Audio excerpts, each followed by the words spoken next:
Okay, let's bring up director Benson Lee, I was going to say Sergio, Esteban Ahn, and Jessika Van. Oh my goodness. Okay, first of all, I want to hear the applause. Did you guys like the music in this movie? What about the costumes? Yeah? And then did you guys feel that hint of John Hughes in there too? Wow, I mean, obviously there's a lot of people who, grew up in the 80s here. So Benson, first of all, thank you so much for making this movie. It was 16 years in the making, 16 years. And, obviously I've been following this movie because you and I have a lot in common. Yeah. We love the 80s, we love John Hughes. And also, I went on one of these camps as well in 1989, so. And you got married to your boyfriend from that camp. Yes, well, he wasn't my boyfriend at that time. Because, my bad. We'll talk about that later. Yeah, right. But, yeah. So let's talk about, why you felt like you needed to make this movie and when you discovered, when you decided to make this movie and that 16-year journey. Well, I wanted to make a film about being a teen because I loved those movies back then. But also I wanted to fulfill this need where I wanted to have Asian characters who weren't stereotypes. And this, filled those two needs for me. I just didn't know it was going to take me 16 years to make it. But, that was part of the reason that was really hard. Because, obviously if I had a non-Asian cast and with celebrities and so on, then it would have been easier, a lot easier. But I fought for it because I don't get to see movies like this too often. And, I get to work with cats like him and Jessika, who are extremely talented. And by the way, that's Sergio or Esteban's first movie ever. So let's talk about the casting because, first of all, you had to cast a lot of people, right? Right? So there are a lot of, there's Justin who's a lead role, Jessika who also had a lead role. But, Justin, he couldn't be here. He wanted to be here tonight, but he's shooting in Atlanta, and he's been in many, many movies, right, including Twilight. Yeah. Jessika, you've also been, an experienced actress and have been at our festival before. But you found Jessika the story was through social media, and then also you found Esteban online. I found Esteban on YouTube. He has a channel, and he, for the life of me, I couldn't find a Korean Spanish guy. I went through casting agents in South America, and they just didn't live up to Sergio. And then my friend told me one day, he was like, yo, I found this guy on YouTube, you should check him out. And I watched him, and I was like, oh my God, there's Sergio. My YouTube channel is Coreano Loco. The name is Crazy Korean, So the first time he saw, he told me that, oh, that's Sergio. So yeah, I got casted like that. And but honestly, in the beginning, I've worked with lots of non-actors before, and I get excited because I feel like I'm discovering these little diamonds in the rough. And what I teach. Esteban, we were very lucky to have lots of rehearsal time because in the beginning he was pretty retarded. I was so stiff acting. I was really bad at the. The scene when he kisses that girl's hand and then she grabs him. He had to practice that 1,000 times, just the kissing the hand. To be sincere, I was acting bad, on purpose to kiss her more times, to enjoy it, He doesn't know the true story, but. But, I just had to teach him to be himself and just not be fearful in front of the camera. And he got over it really quickly. Yeah. Jessika, on the other hand, she's been around. She's been, she was on MTV's Awkward. She's done lots of movies. And it's just a joy to work with experienced actors as well. And she took Grace to a whole nother level. I auditioned hundreds of girls. And as a matter of fact, I auditioned on Facebook. I put out a casting call on Facebook. And we had thousands of submissions on YouTube videos. I released the script and a character synopsis, and anyone could audition. And I actually met Jessika through Mike, who played the racist Southern guy, because they had worked together. And the moment she auditioned, I was like, wow, she's amazing. So from just that audition, I casted her. And I rarely do that. And the other person who I discovered too is Chris, who plays the adoptee. She was wonderful. Yeah, she never acted a day in her life either. Wow. And she auditioned from Canada. And she came in and she just slayed it, and I just knew. So I'm so blessed to have worked with such talent, both veterans and new actors. So that was such one of the best parts of making the movies, getting to work with really young, talented actors.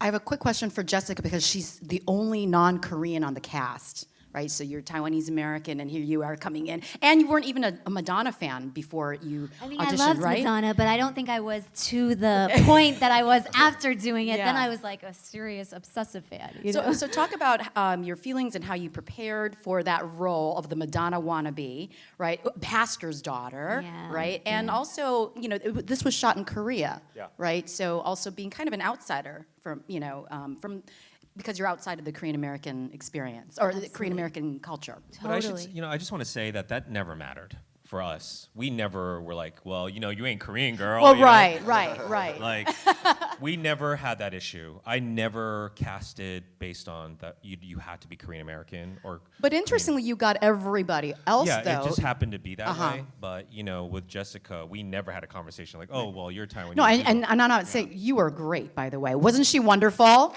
right? But so how did you become this crazy Madonna wannabe? Because you did do a lot of Yeah, absolutely. research. Well, I really was very honored, and I honestly, I thought it was really amazing that we never had that conversation, and that surprised me, and it both meant a lot to me. Because everyone in Korea was so welcoming. Not once did I not feel like I was family to them. I mean, they took care of me, they took me out, they taught me everything I needed to know to get around, and nothing bad ever happened to me. Like, they took care of me like I was their own, and not once was there ever a question or a conversation that was like, well, I don't know, why didn't they get so that to me meant so much, and I think in some ways that was the best preparation, because there wasn't that question of kind of like, well, you need to do this, you need to do that. It was more like they just showed me what it was to be there, But as far as Madonna goes, I was so excited, and I did all the research. I watched all her first stuff and read her interviews and learned about her life, and then from there try to figure out what it is about her, which there's so much, because she's so badass and so strong. Like that Grace Park would be like, she's my idol. I want to be just like her. And what about the dance? Did you choreograph that, or? I didn't choreograph it. Ellen Kim, who is amazing, she's YouTube, worked with Pharrell, she's famous in her own right. She came out to Korea just for 2 days and choreographed that dance, and we had rehearsals, and Benson would be sitting there in this ghetto ghost-like school that we were shooting in the middle of nowhere, 4 hours outside of Seoul, and he'd be recording our rehearsals. It just was so much fun. But she choreographed all of that. Yeah, So that was wonderful, by the way. She's amazing. Yeah. She's amazing. Okay, so this was loosely based on your experience when you said the craziest summer of your life. Yeah. Did all these things that we saw, did it actually happen at the camp that you went to? Sure did. I mean, it was just the craziest 2 weeks. That drinking competition, that really went down. And that's when I fell in love with that girl. So are you Sid? No. Yes, Yes. I am. So you were that punk rocker? No, not totally, Okay. but I had that kind of angst in me, and I just wanted to make him more of a punker. But yeah, so it's all inspired by what happened. Right. Yeah. I was so pleasantly surprised that you start the movie and you're like, oh, this is going to be so much fun, and then it goes. It's a Yeah. real journey. Yeah. You laugh, you cry, and then you laugh again, and it's a beautiful testament to your writing. Oh, thank you. Yeah. How long did it take you to write the script? It didn't take me that long, but I had 16 years to edit it, so I had a lot of time. But there's more. This movie is actually, right now it's an hour, about 105 minutes, but the full version is 125. Wow. Because we have lots of extras in this that are really good, but everyone's like, it's too long. It's and I get it because you don't want to exceed 2 hours. Right. So I just made this the leanest version possible. But on the DVD, I'm going to definitely do the director's cut. So what can you tell us? What did it make it? More scenes with the boys, and there was other characters like the Italian guy. who Sid was competing with for Jessica's character. There's like the scene where him and Mr. Kim are, having that one-on-one. It was longer. There was more backstory. Yeah. Just shots, like just tons of stuff that I, of course, love personally. And it's a different experience when you watch the full cut. Yeah. Okay. And then really quickly, since this was your first acting gig, Esteban, Yes. are you acting some more? And by the way, he lives in Korea. So you grew up in the Canary Islands and you now live in Korea. Yes. You also speak Korean with a Spanish accent, right? Yes, like 내 한국말 스페인어 같아, like something like that, No, it was my first time acting. One of the best experience in my life, and thanks to this, my life is changing so much. Like I was just a kid making beats and YouTube videos, and now I'm getting so much love. And yes, I will continue acting. I already have some things going on, but still, you will see me in the screens in the near future. And his day job, by the way, he produces songs for K-pop artists in Korea. And then you said you were also going to have an album coming out as well. Yeah, I'm preparing my album, my own album. So, yeah. We'll look out for it. Yes. Thank Okay. Now we're going to take time to I'm sure you guys have some questions in the audience. If you do, please raise your hand. This is a great opportunity for you. Yes, in the front. Hi, I have a question for Esteban. Question for Esteban. She's one of my fans. She came to see me. Oh, okay. I know her from You have a from stalker. Twitter. No, I'm kidding. Ana, hola. Oh, wow. Dime, ¿qué pasó? No, I just had a quick question. What motivated you to take up the role of Sergio? When I read the script, first time I read the script, I didn't think twice. It was, this is so me. Sergio is me in letters. I have to do it. So yeah.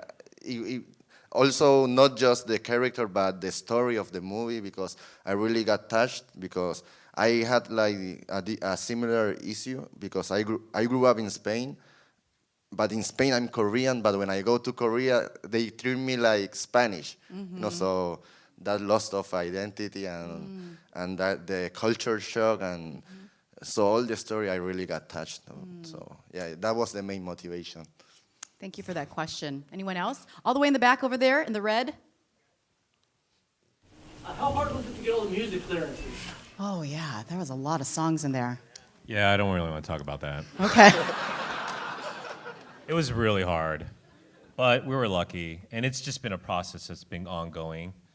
I mean, we opened the movie with The Clash, and the fact that we even got that, we got the permission from The Clash's manager, because he saw the clip, and so super fortunate, because I love that song. I think that's the best song to open the movie with. Everything else, I got about 70% of the music I wanted in this movie, so that's a victory for me. But, music plays a huge role in this movie. Yes, it's it like a does. character, and for me, I would cut around music and so on. So, yeah, it played a very important role. Thank you for that question. Anyone? Yes, over there. Is that Jean? Okay. I just want to say, what a wonderful film. Thank you. I haven't cried as much since watching a Joy Luck Club. But also, laughing. And I just want to say, I think with all the characters, the way all the experiences that they went through, in a way, is kind of like little scars for for Koreans. Something that in many ways we try to hide and cover up. But it's so great to see it on screen in a way that really makes us feel good about being Koreans, and that we can relate to each and one of those characters. And I just want to say, thank you and what a great job. Well, thank you. Thank you, Jean. Thank you. Jean, by the way, is part of the Korean Brotherhood that helped bring. I can tell. Yeah. Vale, nos vemos. Yes, over here, Inky. I just ditto the gentleman what just said, and there's a lot of social issue, especially the second generation and American Koreans, that sometimes they do lose that identity. They have identity crisis, and I think you really depict that just beautifully in your film. Thank you. What I'm looking forward to is your next project. Yeah. Okay, so your next project, she's asking. I do want to make one comment though, which is this film is for, I mean, we live in a very diverse country where you're something American quite often, you know, and there's a lot of us who live a duality and being bicultural. And I had lots of people from different walks of life, from different backgrounds, relate to this movie thematically, you know, and that was really important for me. I had even like Polish people tell me like, oh, we went on this summer camp too, you know, and our parents expect us to be this way. And I was like, wow, that's so cool. You know, my Jewish friends all do this in the summer in the kibbutz in the 80s. You know, a lot of us had very similar experiences being bicultural. So I feel like that's, you know, that's a celebration to be bicultural. Regarding my next project, my next movie is about K-pop. Awesome. Yeah, and That makes Esteban happy, right? and I'm definitely gonna try to put him in it. And I'm also working on a TV series about a Korean American family in Los Angeles, but it's not just about being Korean American. It's about how it focuses on their children and how they come from very different backgrounds. Like one's an entrepreneur, one's a struggling actor, one's a city council member, and how they're all kind of doing their own thing and have this like great determination to succeed, and they all help each other. But it's about Los Angeles and how diverse that city is, and how these siblings try to help each other, and they kind of get in trouble because of that. But my thing right now is diversity. I really want them to have friends from all walks of life, you know, because LA is such a diverse place, just like San Diego is.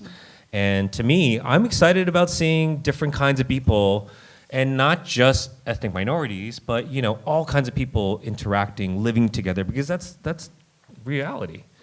And so, but I don't see that too often. And I'm excited because, you know, I have a great agent, and you know, people are ready for this kind of thing, especially on like channels like, you know, Amazon or Netflix. So we're going after that. And is this project, you think, I mean, what's going to happen to this project? Oh, Soul Searching? Thank you for asking. We're going to release this movie in March or April in about 40 to 50 cities across America, finally. And then we also got Canadian distribution.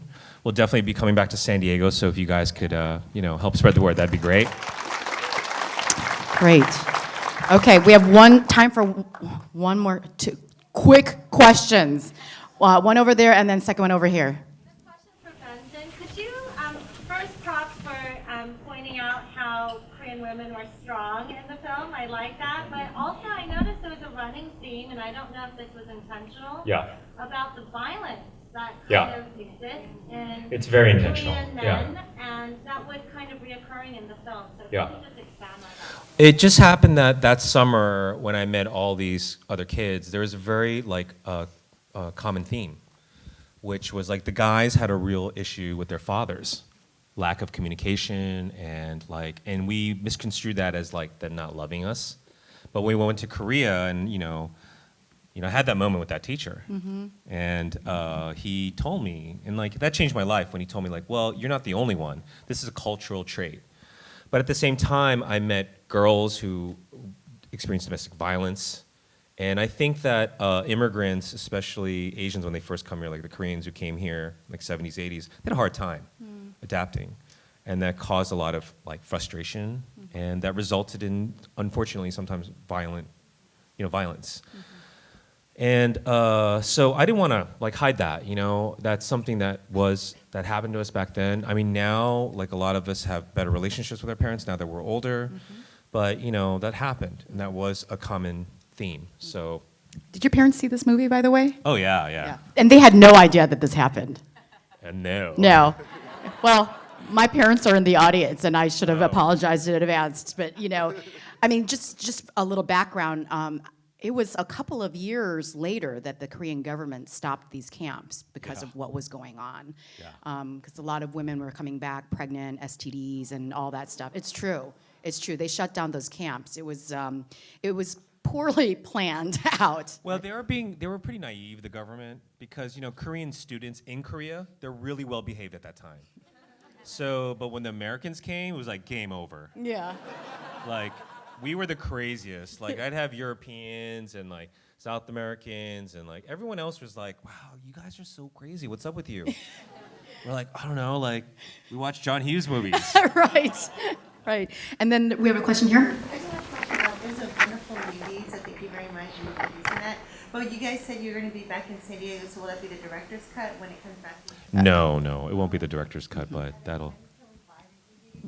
Yeah, so you could see yourself in the wave. When is the DVD coming out, right?